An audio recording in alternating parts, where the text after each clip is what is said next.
Sandhya Sunday breakfast ரெடியா? Ready. இன்னைக்கு பார்த்தீங்கன்னா பிரேக்ஃபாஸ்ட் பாஸ்தா தான். நல்லா சூப்பராக பண்ணியிருக்கேன். போன வாட்டி நல்லா இல்லைன்னு சொன்னீங்கல்ல, அதனால இன்னைக்கு ரொம்ப சூப்பராக பண்ணியிருக்கேன். நம்ம சாப்பிடலாம். பக்கத்துலேயே சாப்பாடு வெந்துட்டு இருக்கு. இன்னைக்கு சண்டே ஸ்பெஷல். சண்டே ஸ்பெஷல் நம்ம வீட்டில் சிம்பிள் தான். சிக்கன் கிரேவி அண்ட் பருப்பு டால் தான் செய்ய போகிறேன்.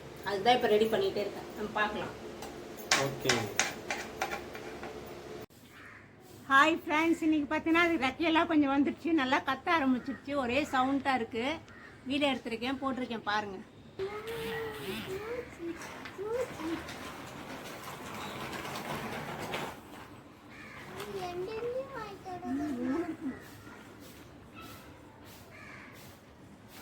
வெயிட் பண்ணிட்டு சாப்பாடு வச்சு வாயிலே வச்சு கற்றுக்கணும்.